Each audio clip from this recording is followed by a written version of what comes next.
Hi everyone, it's Lisa Mears. Thanks for joining me. In this video, I'm going to be doing a little bit of watercoloring and some stenciling and making a Mother's Day card using some products from Pretty Pink Posh. So here's a look at the products that I'm going to be using today. The stencil that I'll be using is the Pretty Pink Posh Layered Floral Vines Stencil. It's a 3-layered stencil that'll give you some beautiful vines. They have a little flower in the middle. And then I'm also going to be using the Pretty Pink Posh Daisies stamp set. And here's what it looks like. There are some daisies. There's a group of 3 here that is like a bouquet. There's some single daisies that you can use these stems to make individual flowers. And there's also some leaves. And we also have the coordinating dies. And then I'm also going to be using this Pretty Pink Posh Mom Mother Shadow die. Here's what it looks like when it's a die cut. You can have the word mom or have the word mother. And there is also a hot foil plate that matches this. So if you're into hot foiling, you can use the hot foil plate and then cut it out with the matching dies. So let's go ahead and start off doing some stamping. I have some Bristol Smooth cardstock here, and I'm going to go ahead and stamp out my daisies. I'm going to use the bouquet of daisies and a couple of the leaves. I also am going to use the bow, but the bow was an afterthought and I didn't stamp it out here, but I will stamp it out later and I will show you the coloring of the bow a little bit later after I color up these daisies. So I'm stamping this out with my Versafine Onyx black ink. That's the ink that I like to use when I use my Zig Clean Color Real Brush markers, and those are the markers that I'll be using today. So I'm going to be making my daisies purple and pink, and I'm going to show you the coloring of 2. And I am going to start out with my purple daisy in the middle, and I'm coloring up the petals that are set behind the other petals. So when a petal is behind the others, they're going to be a little bit darker in color. So I'm adding some darker colors, which would be the shadow for those petals. So you can see I'm not coloring every single one in my darkest color here. I'm just coloring the areas where there might be a shadow. The color marker that I'm using here for my darkest purple color is called purple. And then once I lay down all of that purple, I'm now coming in with my lighter purple color. This one is called light violet, and I'm just extending where the purple left off and coloring that light violet a little bit from the purple and then on through some of the white area of that flower. Next, I'm going to come in with my blender and I'm just going to blend the rest of that color out to the end of the petals. So I'm going to even get a lighter color purple out on the edges of those petals. Now, if you wanted to use a water brush, you can do that, or you can use a paintbrush dipped in water. Just make sure if you're using a paintbrush that you do get the majority of the water off of the paintbrush, because you don't want to have a lot of water on it, because then you'll end up with a bunch of water spots. Next, on the other petals that I didn't color up yet, I'm going to come in with my light violet, and I'm going to start at the inside and color outward about halfway through that petal, and then I'm going to come in with my blender and extend that light violet all the way out to the end so that it goes to an even lighter color purple. So this is a way that you can actually get petals that are dark and light. I didn't want to color every single petal the same color because then there wouldn't be too much depth to this flower, and I think by adding the different color petals, it gives the look of depth. So I'll be doing the same thing with this flower, but this one I'm going to be using some pink colors, and this time I'm going to be bringing in 3 different color markers. I have pink as my darkest, and I'm adding the pink to the petals that are set in the back. So adding some of that pink along the edges of the petals that are behind other petals. And then I'm going to come in with my next color. This is my medium color. It's called light pink, and I'm just going to extend where the pink color left off and just come more towards the white area of those petals. And I'm going to do that for all of them.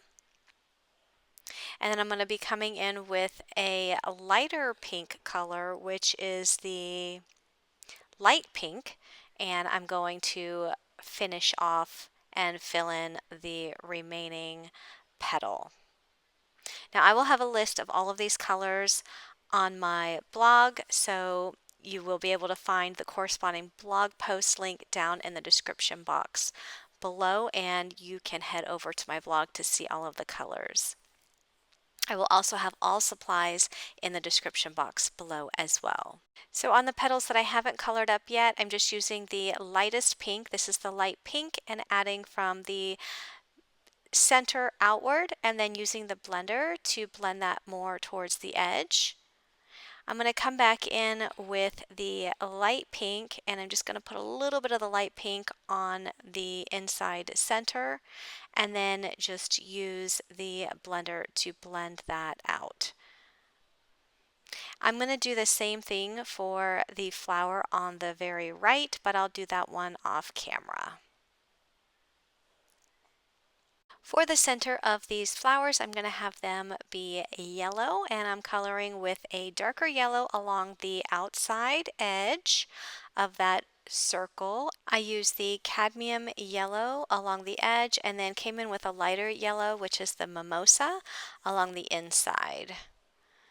I'm going to come back in with the cadmium yellow along the edge again, just to add another layer of a darker yellow along the edge, and then I'm going to come in with my blender and blend those two colors together just to kind of get rid of that harsh line between the dark and the light. Now I'm going to work on the stems. First, I'm coloring all of these stems in the emerald green marker. And then I'm going to come in with a little bit of a darker green. This is the forest green, and just adding that forest green where I think shadows should appear. So at the base of the stem and then where they intersect. And then I'm going to come in with the blender just to blend that forest green in with the emerald green. And then for the leaves, I'm going to be using the emerald green along the center. And then I'm going to come in with the green shadow and just extend a little bit from the center toward the edges of the leaf. And then I'll come in with the blender and blend that green shadow out towards the edges of the leaves. Now I stamped out and colored 3 leaves, but I end up only using 2 in my final card. I will be coming back in with the emerald green and just putting another line down the center just to make it a little bit stronger of a green, and then using the blender just to blend that out a little bit more. I stamped out that bow, and now I'm going to color that in. I'm going to make this one yellow using the same 2 yellow colors that I used previously. I'm coloring these inside pieces that are kind of set back.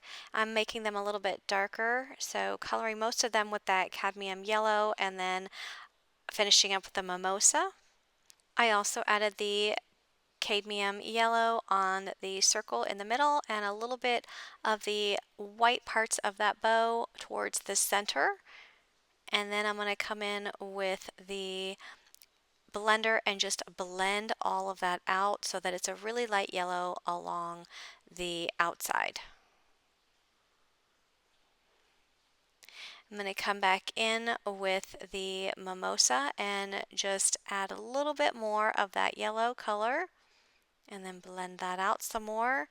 But I just felt like that with this bow that the colors in the back or on the inside of the bow or the inside of the ribbon should be a little bit darker than the colors on the outside. So that's why I was trying to get this two-toned effect, and again it gives that illusion of depth.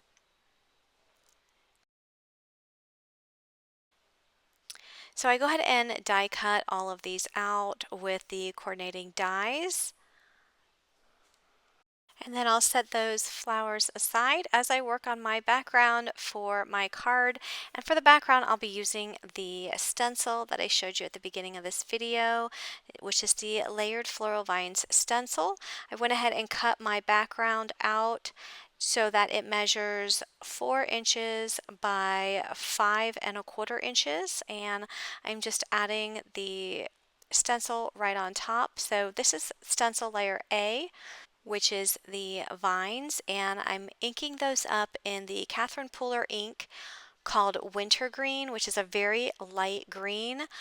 For the background of this card, I wanted my stenciled background to be light. I didn't want to use any darker color inks because I really wanted it to be lighter, pastel looking, so that the focal point of my card is the daisies that I went ahead and colored. So that's why you'll see me use all pastel or light inks for this background, because I did not want to overpower that background with the inks. So I went ahead and added the second layer, and this is the flowers. So I just lined it up with the first stencil, and now I'm coloring this one up in the Cotton Candy ink, which is a very light pink ink. I'll go ahead and remove that stencil, and next I'm going to add the last stencil, which is the dots in the center of the flowers. So I'm just going to line that up, and I'm going to come in with a darker pink ink. This is Be Mine, and I'm just going to add that darker pink right in the center. I've got a lot of ink there on my stencil, so I end up coming in with my finger dauber tool and just grabbing some of that ink off of the stencil and using it in the other areas that I did not get yet. So now the stencil background is complete. I think this turned out so pretty. These flowers are so delicate and beautiful. I love the way that this turned out.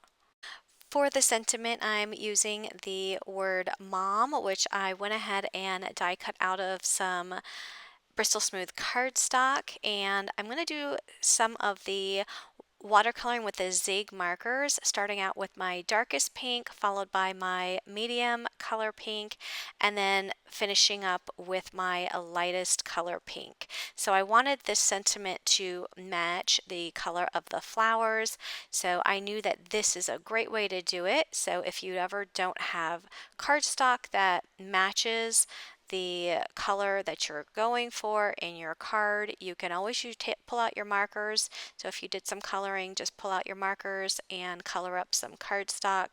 But you can see how now that word, it just takes on the same colors as those flowers. I'm just using my marker here to color the edges that I wasn't able to get when I had this word stuck in the cardstock. So I'm just going over these white edges here. I'm also going to die cut a white shadow, and I'll glue the word mom onto the white shadow. So now I'm going to arrange all of these stamped images and the die cuts onto this card panel. I'm going to have the daisies in the center of the stenciled background. I'm going to add a leaf on each side of the flower bouquet. I'm going to add the bow in the middle. I do end up pulling out some of those leaves a little bit. I feel like they're tucked a little too far in behind that bow, so I'm just going to pull them out just a little bit so you can see them a little bit better. I wanted the word mom to be popped up a little bit higher than that flower, so I die cut 2 more shadows, and I'm just layering them underneath the word mom that I've already die cut and put together. So I actually have 3 shadows under that watercolor word mom, and now I'm just adding it to my card. I'm going to add this layer onto a piece of pink cardstock just to bring out a little bit more pink. The pink cardstock is 4 1/8 by 5 3/8. And then I'm going to add this layer to an A2 size white card base. And that's going to complete this card. I love how this turned out. I think it's so pretty. And if you didn't want to use it for a Mother's Day card, you can use this as a birthday card, a thank you card, a hello card, just by changing up the sentiment. So once again, all products will be linked in the description box below. So if you're interested in anything I've used today, please check out the description box. If you like this video, please give it a thumbs up. And if you like videos like this and want to see more, make sure you click that subscribe button.